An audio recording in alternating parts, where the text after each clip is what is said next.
Housie kakpalay ni si Housie si ako'y power nga di sa kauwi na hay na gre ay na power ka na yung kaurani siya na power ni siya na siya na power oh mag-power ka na 당진시수 얌나 빅버스 오람들 잡자나 오람매 Sunday special 뭐는 시야 Paknam special 옵션 바이다리 암 티나 소고가 레는 바이다리 아 기니 아니 막세 펠 오실락 뻔해 보고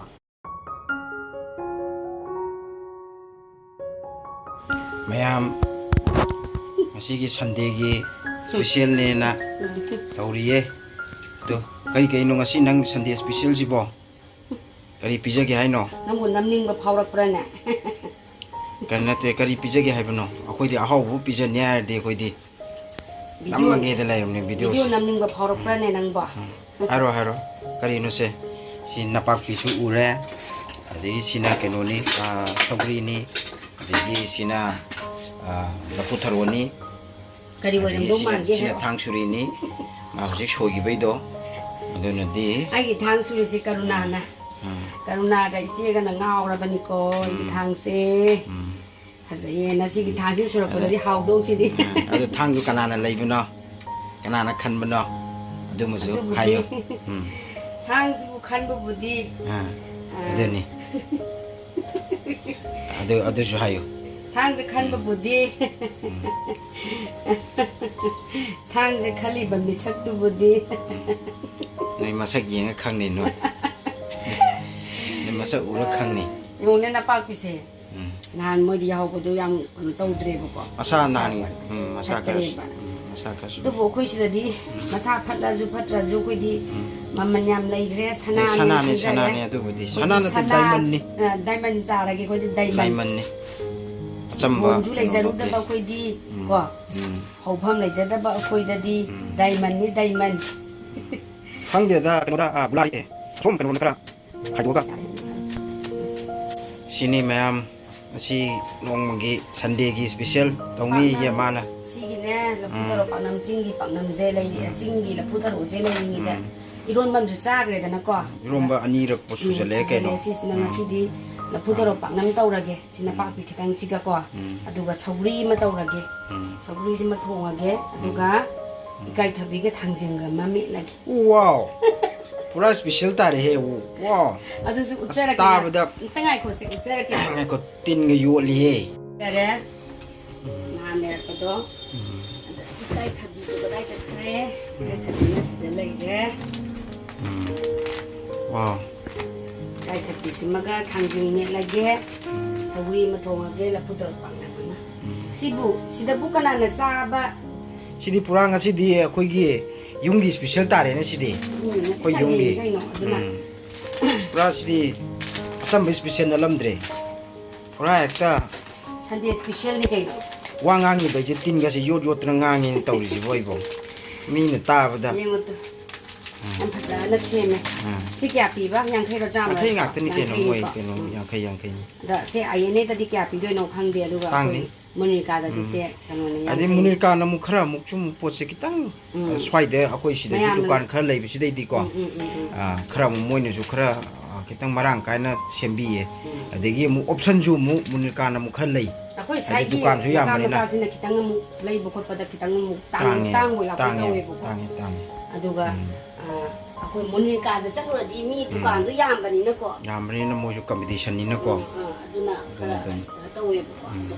adubo sida leide ada kanda sida sun lei sida leida ko ju dum Monica du di jam chatpa pharak ta ba yaw buni na ko chatpa pharak ta ka da di sida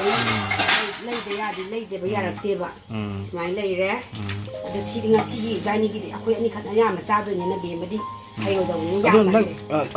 adune ai hage to je loina di to ko no ko du no ni chara mani chai da na ya chara mani gi chana ma ta di ya re loina to mu di ibani gi ni na mi ya ba kano da di ya ro du mi mari manga gi du ya ra ni natra mi yum mari manga le ba mi gi du ya ba su ya yi ko yu sumai na dum cha jai yum gi po chai je ko ko yum gi maram da yum gi po chai je ning jang jar pa na dum cha jai sa da su ya da ko 자기 버기 마하우도 진레다 야올레 이번이나 하냐암나 포렌드 저게라 아메리카다 저게라 Sigi mahau je sum lai bani na si dum saning hai ta. Adi haksang jo khoi si cha ba sin nungai di ko. Sai da di cha ba je khoi thau gum ba da ngak to oina sum oirak pa je. Sina thau thung ngak to oi ba je. Chin da budi ngak nu hau dong to ba du haksang di nungai rak te ba. Aduna sigi achamba marak ta achamba digi ken oina cha ba je. Sina nungai ba. Haksang je. Ado horen amuk mayam loishalak pada amuk kana tawrage ulage hujik sem sabo khara amuk tawgige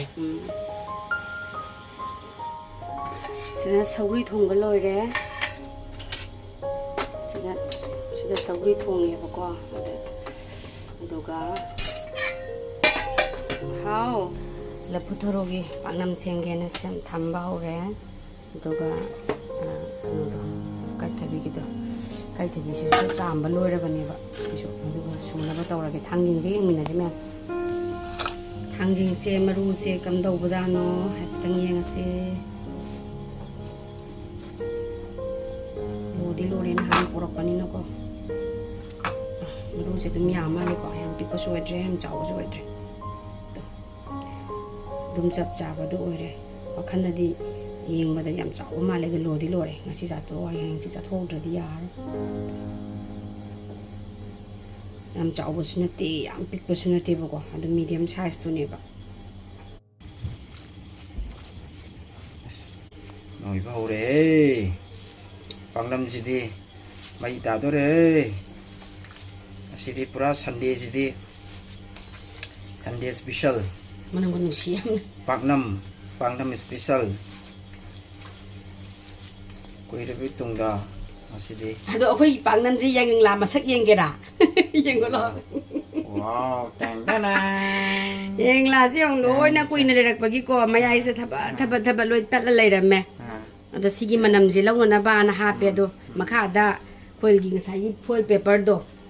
aluminum paper do ha pa ga taw doi ni ado manam no sigi asina loi khatin manga ya dre ba loi sagai re ba just manam gi na ha pa dong ne manam gi na ha toi ne ba do ne upai le yeng asi mayam mo le re makha da foil paper thare duga sigi la ma thak si dai la di lai tram na yang la su lai tram ni na foil paper ki ma tiang lo ra go nan che me thang ka la lai re thang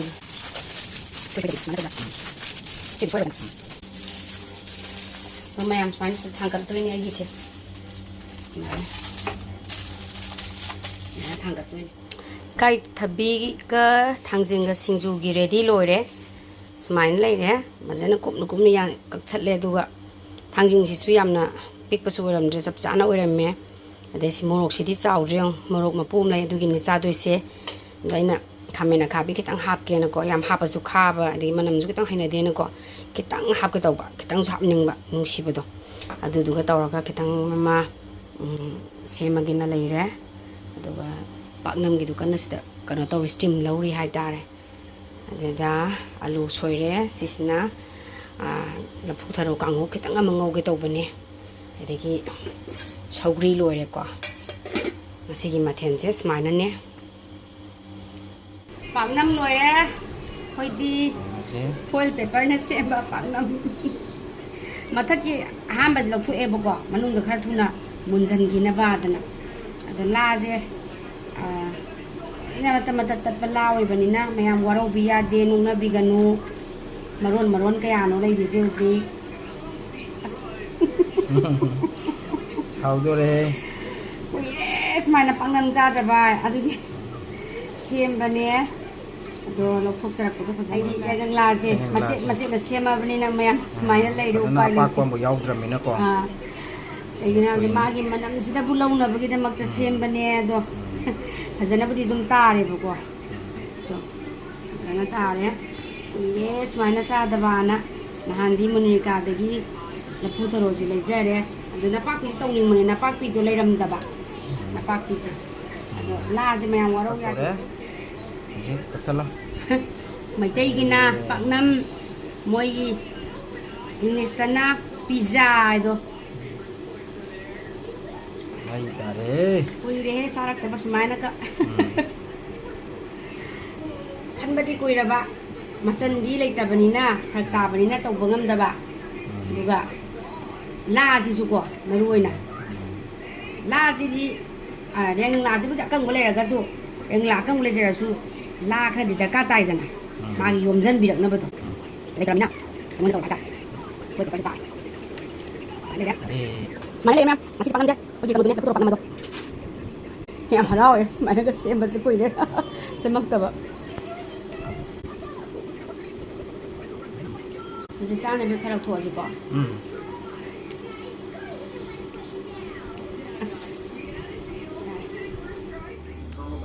잘하시라. 맴, 자기 방남도 쓰들레이래. 방남지, 자기 라지 양와나 셈마가 또 버리는 거 마치 마카이 따이지. 그래 파자바 셈 그래 따버리 쓰들레이래. 마치 마카이네 대 탕진가. 간호가 깔때비가 좀 무에서라게. 이제 Lufutharo lu kangoma salak leire sauri leire amusana umu jagre ai mo pa ba gijana phaga jaja da baga mai changjinga kai thabi jiga messenger gi sa na pisla prahap ba jana hap to ni sidigi kan to pa ita sid tai ho je ya da kha ga ba ko ra ya ni ngai ko oren sa ngau rồi da ai mo yaw da bida samsana umurok sijung sidi set khin yamna handaki umurok sem tang pala ma le sa ba kudini ma wa ga pangang de kamandan haura jira nong kita mama mathen haura kai pangnam do saro kholo ma thang utang jira pangnam ji lei re khara madi lei di ko khara sa ga da ba khara oina khai do ba adagi sagui lei sagui du di kamai toi to la ba haura ba sa la ba pangnam ji sa ram di pilo da na được cái này con xem ra cái sao mà sao mà nằm gạt đi hàng đồ của mình nằm ngao nè đây đi chắc nó lùi rồi nè phải làm hào đấy này đấy rồi cô chồng rồi biết rồi cô chare thì chúng ban chare cái đó đấy mang chare cái tụm thua rồi ai em hầu ra ge sauri hana tot ke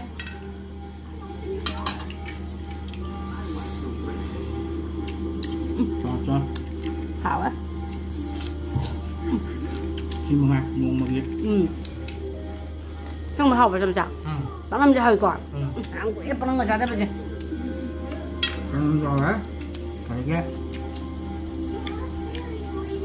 mình chú cho đó rồi bút cho quảng ngô gì đấy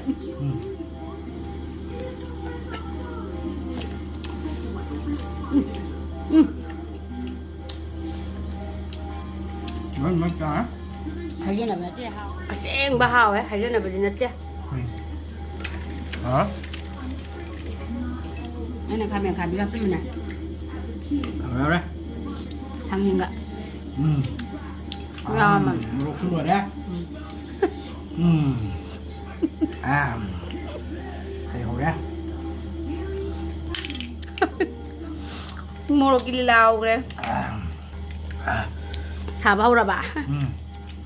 Ai mà bằng năm thì tăng trà kì quá. Cho. Bằng năm khô Housie luôn đấy.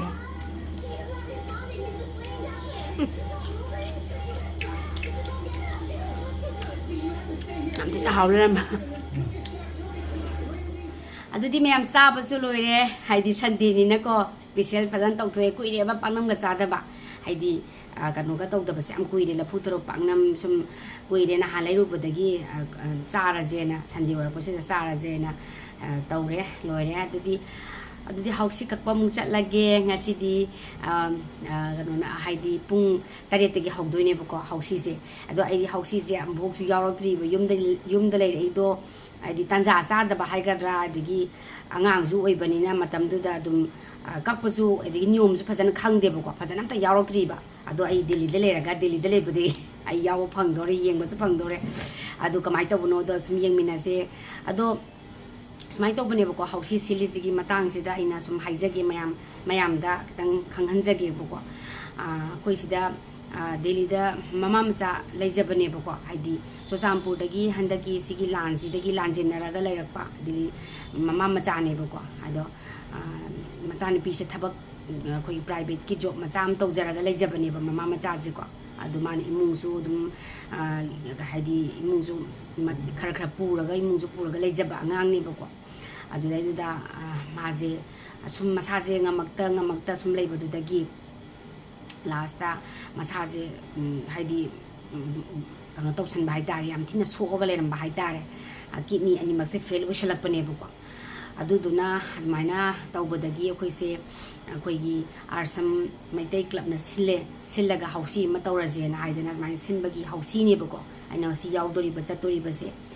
ꯃꯇꯦꯡ ꯈꯔ ꯂꯥꯏꯌꯦꯡꯕꯗ ꯃꯇꯦꯡ ꯑꯣꯏꯖꯅꯕ ꯍꯥꯏꯗꯅ ꯑꯗꯨꯃꯥꯏꯅ ꯁꯤꯜꯂꯦ ꯑꯗꯣ ꯑꯗꯨꯝ ꯌꯧꯔꯀꯥꯟꯗ ꯀꯃꯥꯏꯅ ꯇꯧꯕꯅꯣ ꯍꯥꯏꯕꯗꯣ ꯁꯨꯝ ꯃꯌꯥꯝ ꯃꯊꯪ ꯑꯗꯨꯝ ꯎꯠꯆꯔꯛꯀꯦ ꯑꯗꯣ ꯁꯨꯝ ꯌꯦꯡꯃꯤꯟꯅꯁꯦ ꯆꯠꯂꯨꯈꯤꯒꯦ ꯃꯌꯥꯝ ꯍꯥꯎꯔꯕ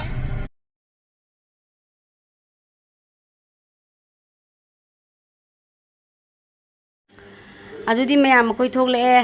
ꯊꯣꯛꯂꯛꯄ ꯍꯧꯔꯦ ꯑꯗ ꯏꯆꯥꯅꯨꯄꯤ ꯃꯕꯨꯛ ꯂꯥꯝꯃꯛꯄꯗꯒꯤ ꯀꯦꯛ ꯆꯥꯃꯤꯟꯅꯔꯦ ꯉꯥꯏꯍꯥꯛꯇꯪ ꯏꯃꯥ ꯏꯆꯥ ꯑꯗꯣ ꯌꯧꯔꯀꯥꯟꯗ ꯑꯗꯨꯝ ꯃꯌꯥꯝ ꯑꯗꯨꯝ ꯃꯊꯪ ꯑꯗꯨꯝ ꯌꯦꯡꯍꯟꯖꯔꯛꯀꯦ ꯁꯨꯝ ꯌꯦꯡꯃꯤꯟꯅꯁꯦ ꯀꯃꯥꯏ ꯇꯧꯒꯦ ꯑꯗꯣ ꯑꯩꯗꯤ ꯑꯃꯐꯥꯎ ꯌꯥꯎꯗ꯭ꯔꯤꯕꯅꯦꯕ ꯍꯥꯎꯁꯤꯁꯦ ꯐꯖꯅ ꯅꯤꯌꯣꯝꯀꯗꯣ ꯈꯪꯗ꯭ꯔꯤꯕꯅꯦ ꯑꯗꯣ ꯌꯦꯡꯃꯤꯟꯅꯔꯁꯦ ꯊꯧꯔꯦ ꯑꯗꯨ ꯃꯥꯒꯤ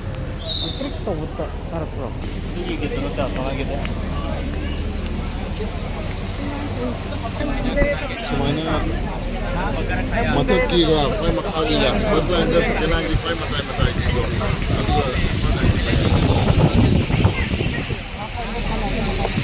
Juga maya ini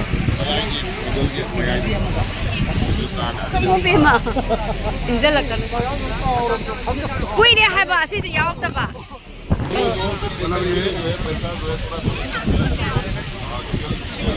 Dali pulau, pesan kan ni? Oh, mana?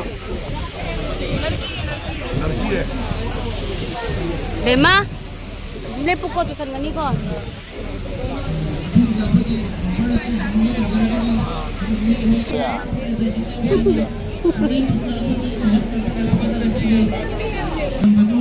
Lepiro, booking office tagi ticket.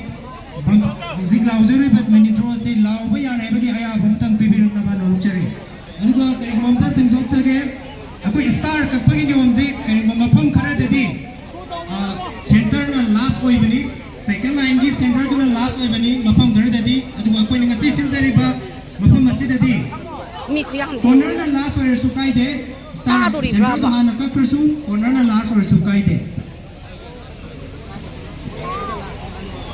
Bahan baru di baru si 67 ni. Kau di yang jadi? Hau dore, hau berapa? Dapat dari baru 5 and 7, 57. Napa tu pesan aku tak lupa Bima. Matang dalam kau terima number say pair number. Sudah ni. Pair number. Kemarin tahu orang previous I need to make 3 and 3, 33. Pair number 7 and 7, 77. 5 series. 2 little duck. 5 and 2, 52. Anu masa ni, anu masa. Ang dalawa sa riba, ang lucky number. 0 inning number. 0 inning number.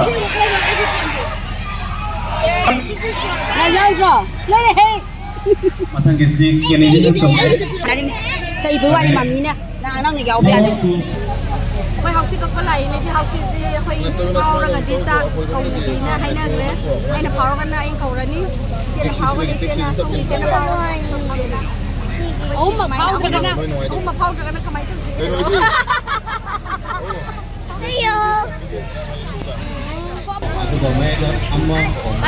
lại nhé tay gì ngài bữa qua đây đâu nữa Mangga sudah. Kaya ba? Lufutharo yawo kay do.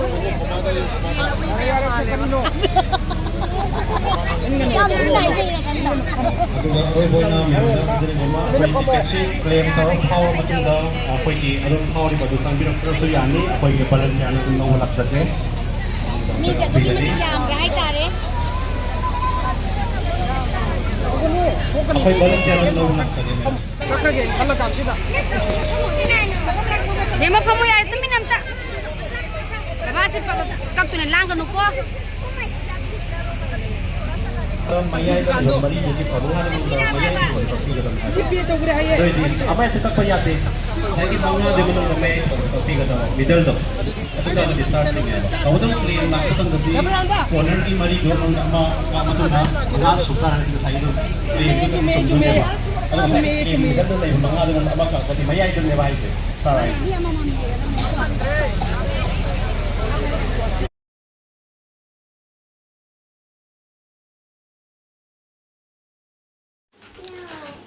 Ado mayam sumaina loiselle ngasigi hausi se ado mayam yam nungaite angang si su yam nokjari